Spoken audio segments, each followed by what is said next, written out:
नमस्कार दोस्तों, स्वागत है आपकी अपनी कोचिंग विधि जुडिशियल एकेडमी में। And in this lecture we are going to learn section 145 of the Indian evidence act and now it has become section 148 of the Bharatiya Sakshya Adhiniyam. There is no change at all, absolutely same है। आपको वैसे ही पढ़ना है और समझना है जैसा कि पढ़ाया गया है आपको। So let's start the class. And now come to very practically usable section 145. This is very important for your mains, very important for your interview, very important for your prelims as well. Cross examination. Again, this is what section 145 very important. I believe कि ये मैंने record भी कर रखा होगा। section 145 cross examination as to previous statements कैसे in writing. तो अब if you have given any statement earlier, that will be called previous statement in writing. So that can be like 161 statement, 161 statement recorded by the investigating officer. That can be FIR as well. This is also previous statement in writing. There can be 164 statement recorded by the magistrate. That also can be considered to be the previous statement. So what is the rule regarding the cross examination as to such statement? It is dealt by the section 145. Majorly इस section को हम contradiction permit करने वाले section के रूप में जानते हैं। Under what section person can be contradicted with his previous statement? The question answer is section 145। Practically बहुत यूज होता है, तो मैं पहले पढ़ देता हूं आपको, फिर समझाता हूं। देखो इसमें क्या क्या है। इसमें this is a witness may be cross examined as to previous statements made by him in writing और reduced into writing and relevant to matters in question. तो क्वेश्चन ये है, this is whether a witness may be cross-examined. Suppose witness आए सामने, मयूरखी ma'am is a witness. Yes ma'am. So you have given a statement to the police during examination. Yes. नहीं, ऐसे करते चलिए। What's your name ma'am? मयूरखी. Okay fine. Write down मयूरखी. Resident of, write down. Now leading question. ये बात तो सही है कि आपका स्टेटमेंट रिकॉर्ड किया गया था पुलिस ने। Yes, it is correct. It is correct that my statement was recorded by the police. Fine. So now this is the statement made by her. This is, you can say like this. Previous statement made by her in writing. Got it? Okay. Second situation क्या हो सकती है? Second situation. Your statement was recorded by the police. तो reduced to writing, whatever she narrated, that statement was reduced to writing. तो oral को writing में हुआ हो या इन्होंने writing में कोई complaint दी हो, कोई statement दिया, तो दोनों ही बातें हो गई। means what, it is a previous statement. अब previous statement क्यों कह रहे हैं? क्योंकि आज जो आप कोर्ट में एग्जामिन कर रहे हो इससे पहला है वो statement. so we are terming it as a previous statement. today you are deposing before the court. आज आप कोर्ट के सामने अपना बयान दे रहे हैं, एक बात। दूसरी बात, इससे पहले जो आपने बयान दिए हैं किसी भी स्टेज पर, those statements shall be called as previous statements, like 164, 161, sometimes FIR as well. These all are previous statements. ठीक, so you should identify the statement first. तो we are talking about the previous statements made in writing or reduced in writing, and those statements are relevant to the matter in question. जिस संबंध में जो प्रश्नगत जो मामला है, matter है, उससे वो सुसंगत है। ठीक, तो क्वेश्चन ये है, आई बिलीव कि you must have identified this statement और not. Come on, hurry up, ये जवाब दीजिए पहले मुझे।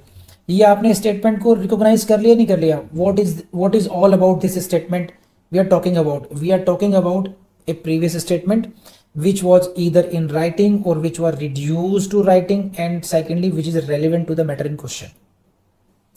Now the question is whether the witness can be cross examined with regard to his or her previous statement. क्या किसी गवाह की उसके द्वारा पूर्व में दिए गए किसी बयान के संदर्भ में उसको क्रॉस एग्जामिन किया जा सकता है? नहीं किया सकता, और वो भी उसको बिना दिखाए, उसको बिना प्रूव किए? The answer is yes. A witness may be cross examined without such writing being shown to him, बिना उसको वो राइटिंग दिखाए हुए या बिना उस राइटिंग को प्रूव किए हुए उस विटनेस का क्रॉस एग्जामिनेशन हो सकता है उस प्रीवियस स्टेटमेंट के संदर्भ में। तो this is the first part of the section 145।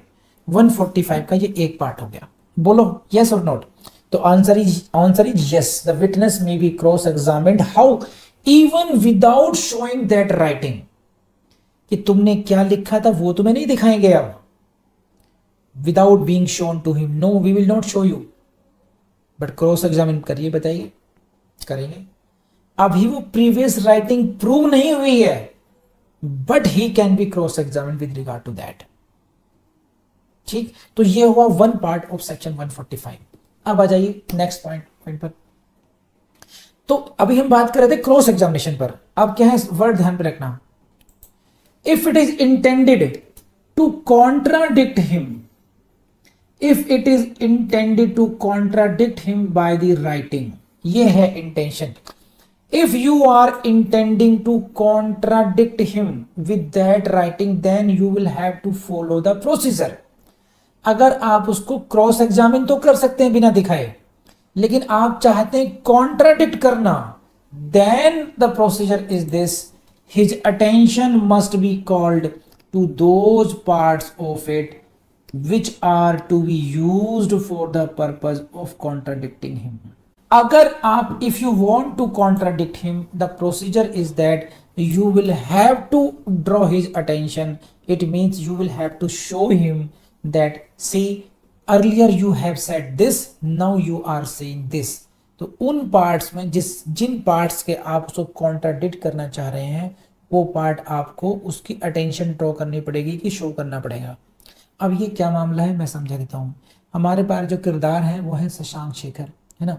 ये एक विटनेस है, इन्होंने पहले एक अपना बयान दिया था कि मैं उस रात 11 बजे कैनॉट प्लेस में के जो राउंड सर्कल है वहाँ पे घूम रहा था। मैंने वहाँ देखा कि देवू वहाँ पर खड़ा था, उसने किसी को कुछ ड्रग्स वगैरह का लेन देन किया। I have seen it. Now this is the statement, this is the statement given to the police by the Shashank Shekhar। now the Shashank Shekhar is called as a witness in the court and now he is deposing। आज वो court में बयान है। एक statement उसने police को दिया था कि हाँ मैंने देखा था देवू ड्रग्स में सेल परचेस कर रहा था, और आज वो कोर्ट में आगे क्या कहता है कि on that day I was present in my home, मैं तो कैनॉट प्लेस गया ही नहीं। now at this point of time his attention can be drawn to his previous statement कि look mister, you have given this statement to the police, see the lines that you have mentioned that I was present over there। तो now ये है उसकी attention draw करना। now you want to contradict him because he is making some different kind of statement, तो his attention should be drawn to those lines only। 3-4 लाइनें जिसमें उसने कहा कि I was present in CP, तो only इस line को समझिए, पूरा एंटायर वो दिखाने की जरूरत नहीं है उसको, केवल कितना his attention must be drawn, must be called to those parts of it. Those part, कौन से parts? Which are to be used for him for the purpose of contradicting, जो पार्ट उसको कॉन्ट्राडिक्ट करने के लिए यूज होने हैं, उस पार्ट की तरफ उसकी अटेंशन ड्रॉ करनी पड़ेगी।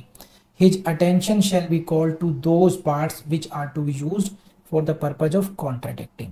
तो आई बिलीव आपको समझ में आ गया होगा अच्छी तरीके से। This is section 145।